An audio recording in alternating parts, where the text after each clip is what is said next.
Turn your mic on. There you go. All right. I think you saw with the last witness. Just make sure you're always talking into the mic, and so when they start asking questions, pivot it wherever you'd like. Okay? Raise your right hand. Do you swear or affirm the testimony you're about to provide is true and accurate? Yes. Thank you. Mr. Jorde? Thank you. Please state your name. Casey Schomaker. And Mr. Schomaker, you and your family own, I think it's 7 parcels, is that right, that are at least currently being targeted by Summit for their hazardous pipeline? That is correct. And do you farm some or all of that land personally? We farm all of it. All right, very good. And you're involved in the day-to-day of that operation? Yes. And which county are those particular parcels in? Clay County. And did you, along with your other family members, cause to be filed in this action, pre-filed testimony along with certain exhibits and attachments? Yes, we did. And your mother, is she also present here today? Yes. As far as you know? Yep. Okay. And I think previously you were going to divide the testimony up somewhat, but is it fair you're going to see if you can't work through all of it on her behalf? Yes, we will. Very, very good. And so if we were to walk through, sir, the same questions that were posed to you in your pre-filed testimony, would your answers, other than maybe some clerical errors, be substantially the same? Yes, it would be. And as you sit here, can you think of any material changes or updates that are necessary? Yeah, we had a few errors that we found on this. One of them was that they claimed that they contacted my aunt and uncle, which they have not. And then also, too, they claim they've emailed me. They don't have my email address anywhere. I've never given it to them. And there's a few other instances here if you want me to read them off. Yeah, why don't we just get that out of the way, please? Okay, all right. Let me see. Brenda Hall. She claims she was there twice on July 6th, but that did not happen. Susan Sprague, I think, she was there twice, same day on 11/15. That never happened either.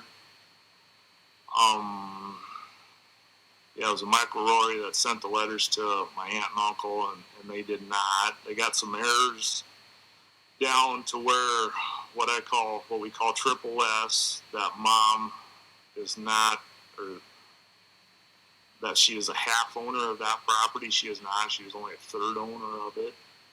And then the property right next to it, they got it down that she's a third owner of that property, which she is the sole owner of that property.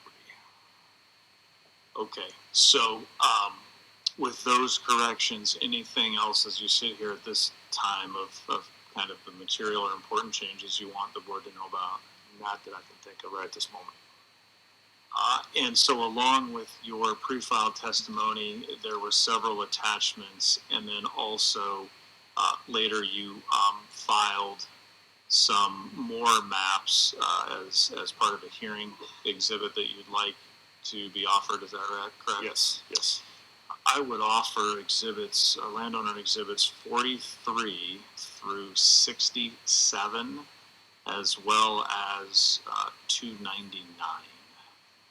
Are there objections? Some clarification, Your Honor. This is another witness where the docket shows this testimony being filed twice, once on July 20th, and then a second time on July 21st.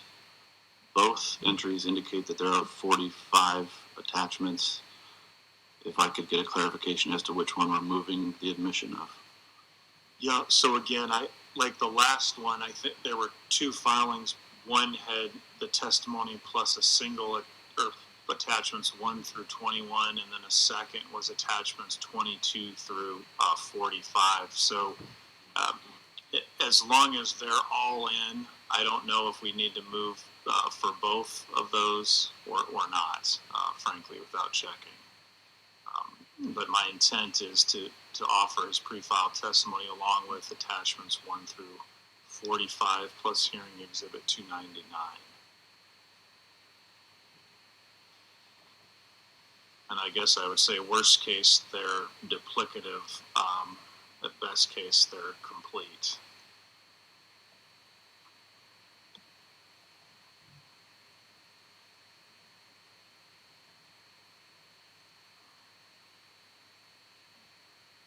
The caption on the 21st, on July 21st filing says amended.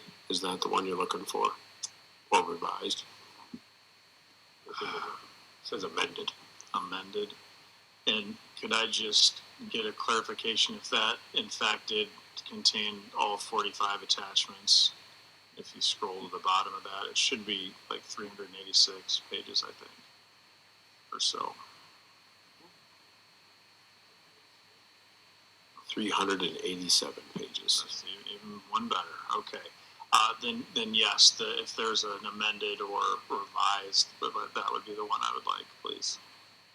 Are there objections? No objection to the amended testimony, attachments 1 through 45. Also no objection to hearing exhibit 299. Thank you. Ms. Gruenhagen? Just clarification, the direct testimony you're looking at requesting admission for was the one filed July 21st that is labeled as first amended? Correct. Thank you. Thank you. All right. Okay. With that, We will admit and give the way to. thank you. With that, sir, I'll tender you for cross. Other folks might have questions of you.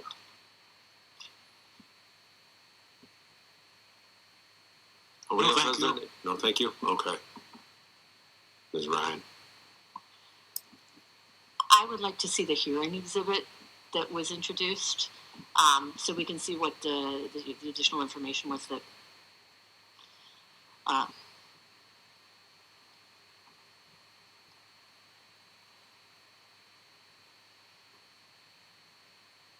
Is that there are multiple pages to this exhibit? There should be multiple pages to that.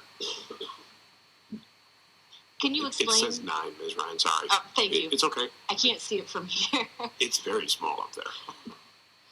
Can you explain the importance of this, why you felt necessary to introduce this as a hearing exhibit? Okay, importance of this is the actual eminent domain one where they're actually showing the construction of the pipeline. If you, it's hard to see.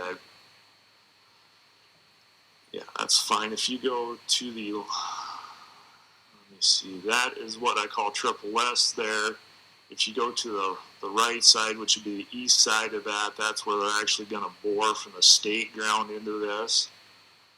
And they never told us what those extra sections are at the bottom there next to the actual temporary easement part.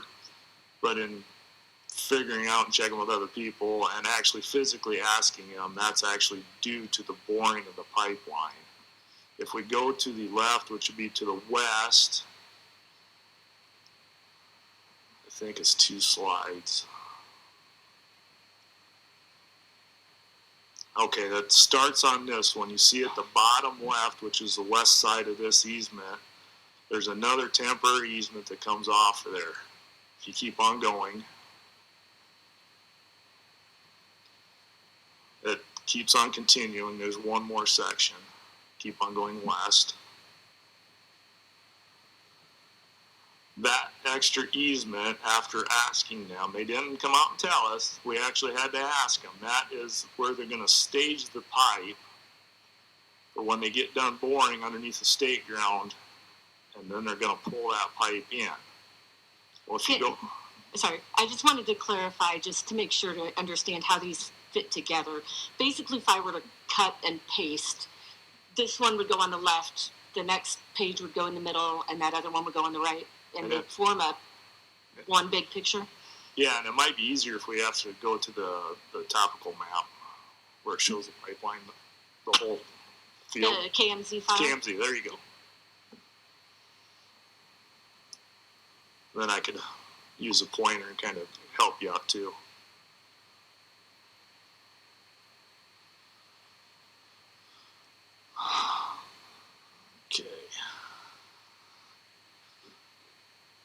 somewhere right in here where it kind of starts crooking when you're going to the west. That's where that temporary easement comes all the way over, and by our best recollection, probably just past this wider line there, which is a terrace, and it looks like it's going to come just past there to where they're going to stage that entire pipe. Now, we asked them on that, because it makes a V shape, it's close to the fence, the neighbor's property and everything, we need to get more money for our easement on this. And then his actual words were, yeah, we'll give you a little bit more. But he never said how much. He only offered us more when we asked him. And this was actually after we were starting to work with them a little bit too. If you actually go to the west some more, where it comes across the road here, it comes out in the field probably 110 feet or so. Well, we actually have new tile line that's about 2 years old. It goes up just about right where that pipeline goes, parallel to the pipeline. So we were actually starting to work with them a little bit to flip-flop that to get it closer to the ditch. And then if you go back to the east a little bit, there's a terrace right next to Todd's place, which is on the north farm here. It goes right here. That's the terrace.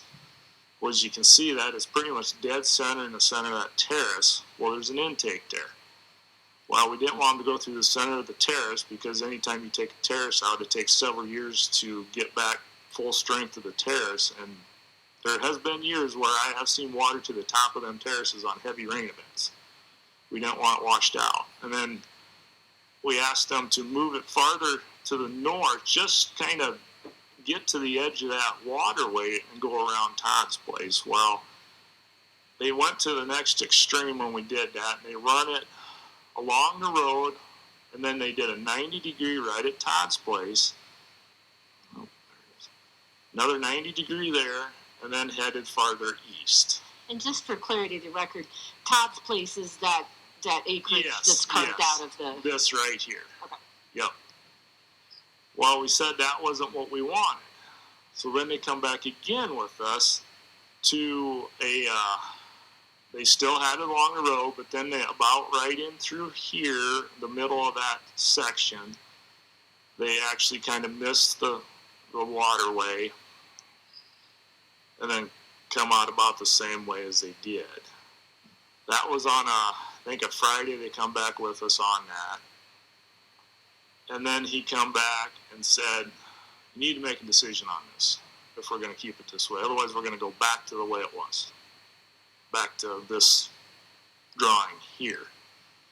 Well, he told us to give us a little more time, because they were threatening, or they wanted the survey. It's like, give us one more time to think about it. So we thought about it and said, well, if we let you survey, are you going to guarantee where this pipeline is going to go? No. Yeah, so then you aren't going to survey. And I've actually run surveyors off. The one surveyor, he was on this property, which I call Triple S.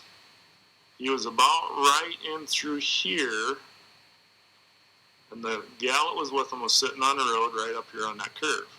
Well, I stopped up there, I seen a Texas plate, had to look out in the field, I seen surveyor out there. I told her, it's like, get your surveyor off there. Well, she was trying to get a hold of him, and couldn't get a hold of him right away, so I drove out into the field right next to where he was surveying, or trying to survey. I said, you need to leave. Well, that time he proceeds to threaten me. And he told me this twice. He said, do you know who, or you don't know who you're dealing with? Very forcefully twice. I said, nah, whatever. And he said something about calling the cops. Like, yeah, go ahead and call the cops. That's fine. I'm in the right. It's no big deal. But it was that same gray dually that one of the other testifiers was talking about earlier today from Texas. So I have another question about the additional temporary easement that looked like it would be making sort of a sideways V when connected with the Correct. pipeline route. And it looks to me like that could make it difficult to farm in between that temporary easement and the pipeline easement. That would be very difficult to farm, depending on the time of year, obviously. But, I have a 90-foot sprayer. The center of that tractor to the edge of the boom is 45 feet. I can't get into the V and spray. The planter's 30 feet. I won't be able to get in there and plant either. And then also, too, the rows on the west side of where it goes around Todd's place, they all run north and south. So I'd have to add new end rows, and with, we're all no-till, strip-till, putting new end rows on to try and go around the pipeline is going to be virtually impossible without beating your kidneys out going across rough ground. And, yeah, because I don't know. The other thing that worries me about this whole pipeline, too, is the proximity to that house there, this house here, that's just an acreage. There's this house here to the east. There's another house here, and right on that eminent domain paperwork, it says it's 303 feet to the house. This house here, I think, is probably 400 maybe. And then we go down into Gillett Grove there, which is all low property, or it goes down the hill. There's a river there you can see, so we're up top of the hill and the river, then you got Gillett all down there. So any sort of breakage would just annihilate them. And I notice you've been referring to the one acreage as Todd's place, so I assume you know these people well. I know all these people well. They're all, friends, so, and then my mother's place is right there to the south, which I think was, 1,000 feet? I suppose you could probably run out and do that. Would you like to have staff double check that? Yeah, just double check all that stuff. The house is right there.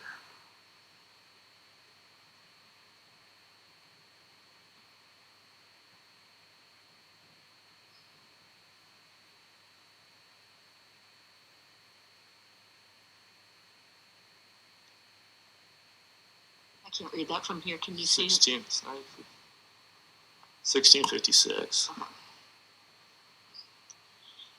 Now I forget. I know you said you've got part of your farm was a Century Farm, and part of it's more recent. Was this part of the more recent farm, or the? To the west is the Century Farm. The center part of it and the east part of it are newer properties. Okay. But they were back in, if I remember right, in the 80s. And you're planning on leaving this to your son? Is that correct? If everything turns out right, yes. So I just assume then that this is an important family asset for you. Yes, and my son is 22 years old now. He is just starting to figure out what he wants to do. He just picked up a little bit of property to farm, which is to the east of our parcels here. It's what I used to farm, which is now the DNR ground. That's just to the west down the hill. So he might have to deal with that, but that's where they're going to be boring. So I don't know how that's going to play out. They won't really tell us. And one thing I did think about is going back to the surveys. The other reason why I won't let them survey is that the DNR ground, I had that rented last year. I went in mid-summer just to kind of check on the crops. And I noticed some diggings out there. There had to have been a little bit of crop that was damaged. It wasn't a huge dollar amount, but the fact remains that they didn't give me any respect to tell me, hey, we're going to go in and do some surveying, and if we damage anything, here's some money to cover it. I had to go find it myself, that it was damaged. And did they eventually compensate you for the damage? They have not to this day even contacted me. So no, not even an apology? No. if they aren't going to respect you, you know, granted that ground wasn't mine, but the crop above the ground is 100% mine. If they aren't going to respect us on that, how are they going to respect us on the ground that they're trying to dig through that we do own? I'm going to assume if you've got part that's a Century Farm, a part that you've owned for 30 years, it's all family land. Over the years, it's safe to say your family's invested millions of dollars in your farm? Oh, yeah. And we've put in a lot of tile too. We just put in some more tile on what we call Triple S, which is right. It's all pattern tiled in through here now. Basically from that, center red portion there, we pattern tiled half of that this spring. And that's the other thing too with the tile. We take tile off the adjoining property to the south.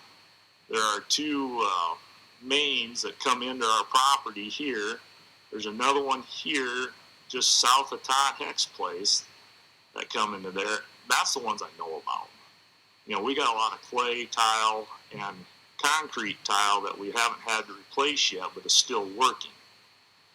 And anytime you deal with tile, when you're on the bottom side of a line, you take everybody's water, yours drains last, and when you have a break, it comes all on top of the ground after you. And it is not farmable at all when that happens until you get it fixed. So with over the years, the money you've put in, the time you've put in, the effort you've put in to working your farm, do you think it's fair for someone else to come in at this point in time and change the rules about who gets to use your property? Absolutely not. And besides, this easement agreement that they have is so lopsided that we can't even work with them on this deal. They come out with the 3-year crop payment. Well, when does that 3-year crop payment start? Does that start the very first year that they tear the crops up and start putting in the pipeline, or does that start at the end? You know, what mechanism is there? Well, the whole project can go on for 2 years. So if they have us tore up for 2 years, which I'm guessing they probably will, for the extent of boring, and I'm guessing since we're eminent domain here, that they're going to retaliate against us, that we're going to be tore up for 2 years. So if they start payment on the very first day they do construction, well then 2 years later, then we're down to, the 3rd year payment when we don't have construction on there. So we lost that 2nd year 100% payment that we should have gotten if we're tore up for 2 years. And it's just, yeah, I don't know. And the fact that they're trying to tell us that the ground's going to go back the way it was before, it never will. Even when you tile, you mix dirt. There's no way around it. And they're going, we've asked them too to actually go 6 foot deep because there are possible future plans there are future plans of putting in more tile. The depth of the tile is unknown right now because you don't really know if you put in a big field, sometimes you got to go deeper than if you put in a short field, a short run. So that's why we got to have a minimum of 72 inches deep, or if there's tile that's deeper, at least a foot underneath the tile. What makes you suspect that they'll retaliate against eminent domain parcels? Well, it's human nature. Big companies do this. They retaliate. This is how business is done anymore, it seems like, and it's very unfortunate that does happen. If they come across our property, I'd like that they would be civil. I would be civil. If this thing goes through, it's just, we need to all work together if it goes through. But the problem is we can't be taking a private company and letting them use eminent domain to run a project like this. Absolutely can't. Because the thing of it is, if you use eminent domain on this project, who's to say the next company down the road will not want to use eminent domain on your family farms, Mr. Speaker, or Mr. Chair? You said earlier that you have a family that has farming. Who's to say the next company won't come out and want to use eminent domain on that? This is a slippery slope that we cannot get started. That's all my questions. Thank you. Board Member Byrd. Anyone else? Sorry, before we go to the board. No? Okay. Board Member Burns. So on this KMZ map here, just out of curiosity, outside of the red parcels, what other, other than like where your mom lives, what other parts of that land around the red parcels do you own? Do you own anything south of any of those parcels? Yes, we do. Can you identify those, please? We'll start at the west of that KMZ. You go down to the south to that fence line there, just south of Mom's place. That's all owned. And then you come over here to the east.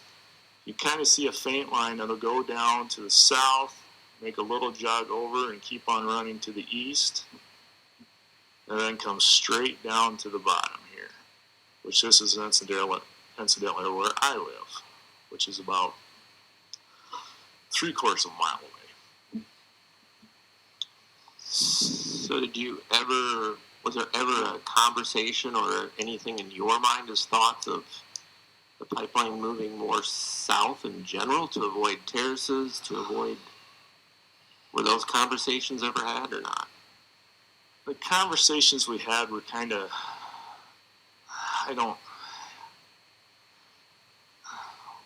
because we didn't really think about moving it too much further south because we knew where it was going into the DNR ground there.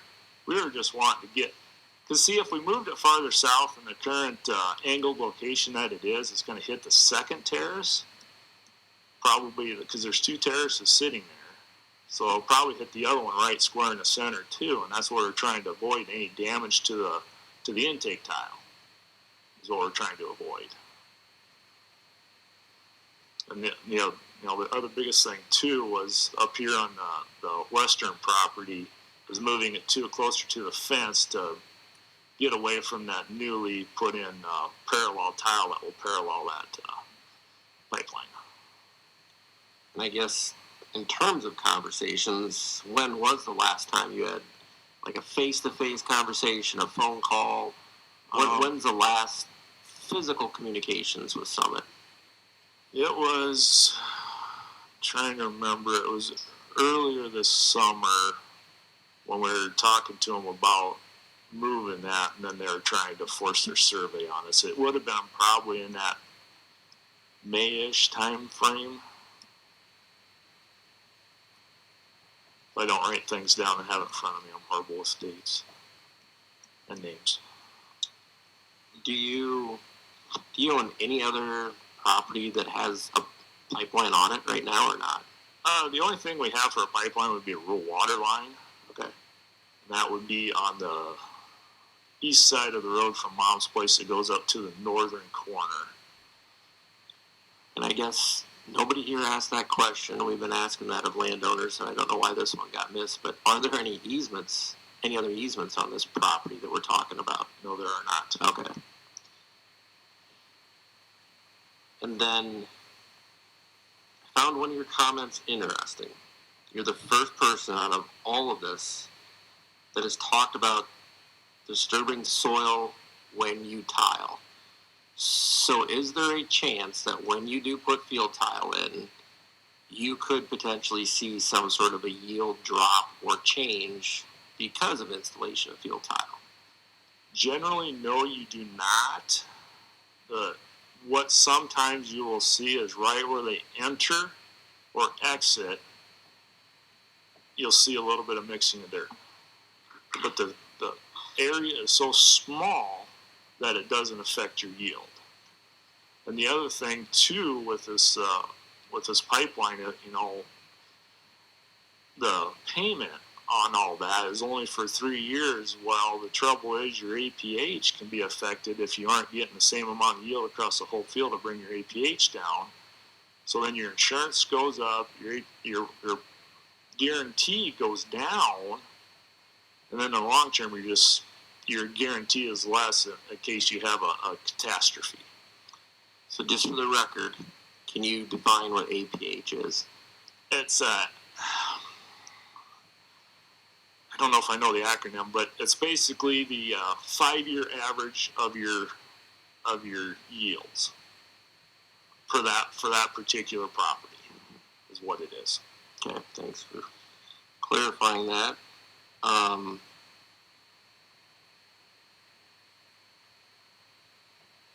think that's all the clarification questions I have. Thank you. Okay, Mr. Jorde, for redirect. Yes, thank you. APH actual production history. Does that There you sound go. about right? Now, yep, there you go. And a few more clarifications. You say DNR ground, and that is the ground immediately to the east of your easternmost parcel. Correct, it is. And DNR meaning Department of Natural Resources. Yes, it is. And do you know if they have signed an easement or the status of that? I have absolutely no clue on that. I've heard when this whole deal first started that DNR wouldn't sign easements, so I don't know. Okay, it's just that I haven't seen any DNR or state ground Exhibit H maps throughout this whole proceeding. So yeah, that is actually newly acquired. The Heritage Foundation had that. Oh, actually, last year's the first year I farmed it, but it was at that time it was transitioning to the DNR, so it is fully DNR now. Okay.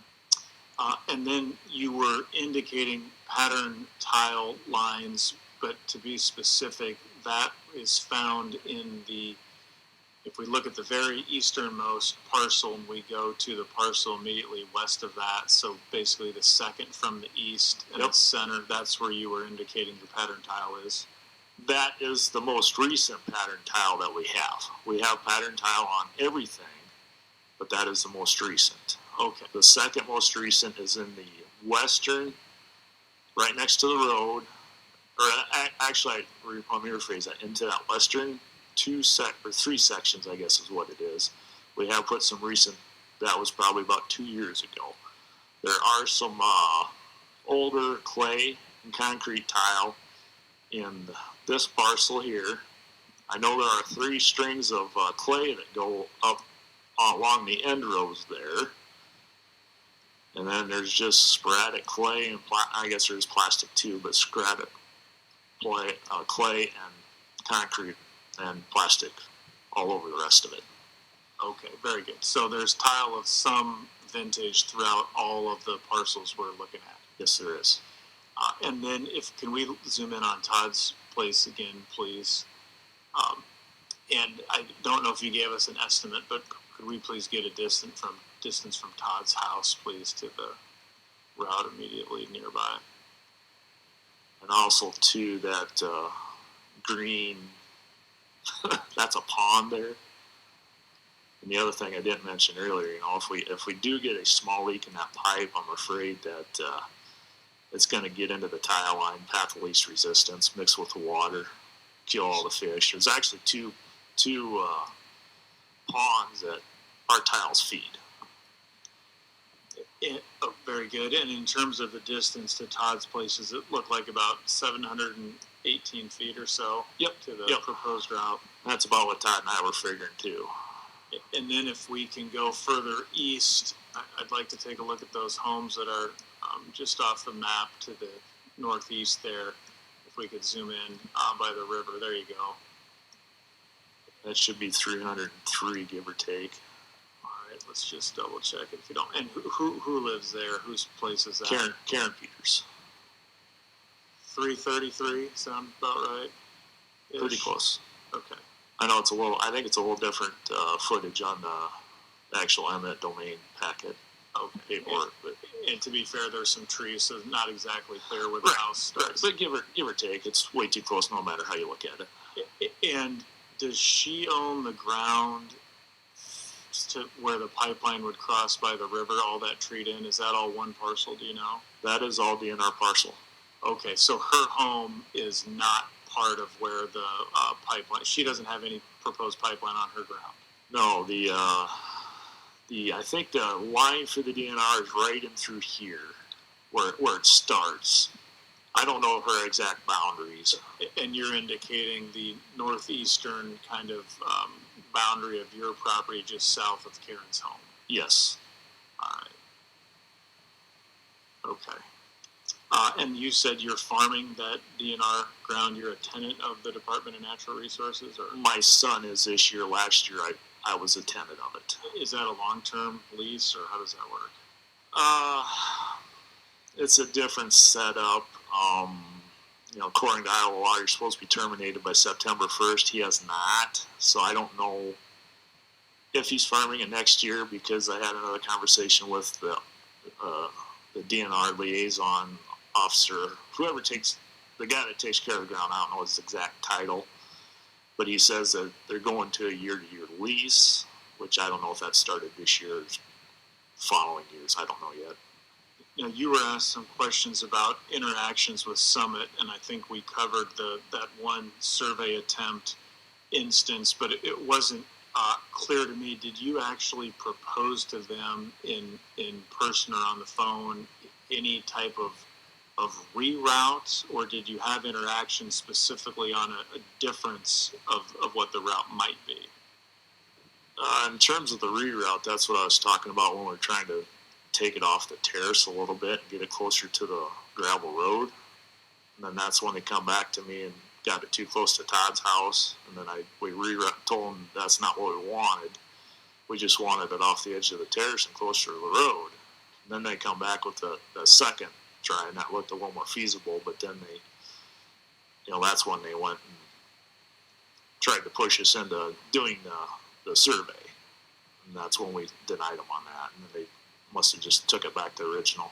Okay, I thank you for that. So what seemed to be maybe a little more feasible actually reverted to what we're looking at here, which is Yes. not that you're interested at all, but this is something that is not at all workable for you. Right, just because of the damage to the terrace and to the tile. Okay. And I don't like it's that close to Todd's house either, but he's farther away than some of the other people, so it's just a bad location no matter how you look at it. And can we zoom out quite a bit further? I just want to get a perspective on where it's, okay, and just a little bit more, please, where it's coming from. All right, so it's almost coming from the east, like due east or west, depending what you look at there, okay. Right. Any idea why they couldn't cross the river further to the north and then pick up west of you with that straight line, east-west line? Objection. State the objection. What line of cross-examination is being redirected here? Mr. Jorde. Yeah, his interactions about route changes and potential rerouting.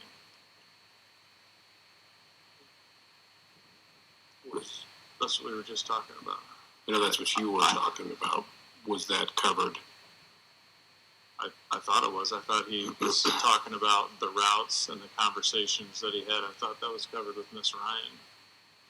I recall discussing that with the witness, Your Honor. All right. I'm not going to go look it up in the transcript. Please proceed. The redirect is now taking longer than the cross, though. This is my last question or area of inquiry. And the only question is, I'm not asking you to reroute it. My question is specifically limited to, did Summit ever explain or show to you why it couldn't go to the quarter section north of you and just pick up where they continue west of you now? Did that ever come up, why they could or couldn't do that? No, they did not. Okay, all right. I don't have any further questions, sir. Thank you. Thank you.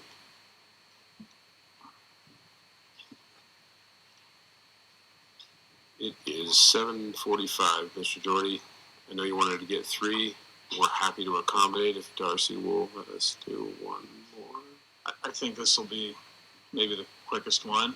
I hope I didn't just jinx us by saying that, but that would be great if we could call Miss Conrad, Nancy Jean Conrad.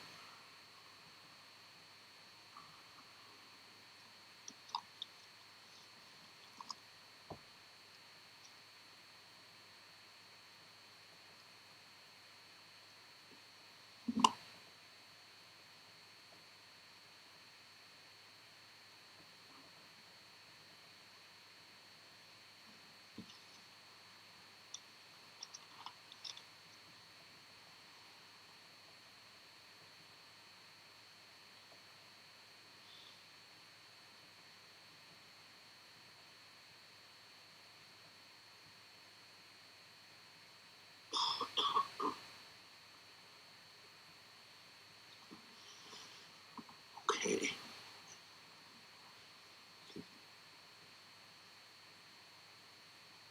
Ms. Conrad? Oh, Yes. okay, thank you. Yeah, go ahead, raise your right hand. Do you swear or affirm the testimony you're about to provide is true and accurate? Yes. Thank you. Mr. Jorde? Thank you.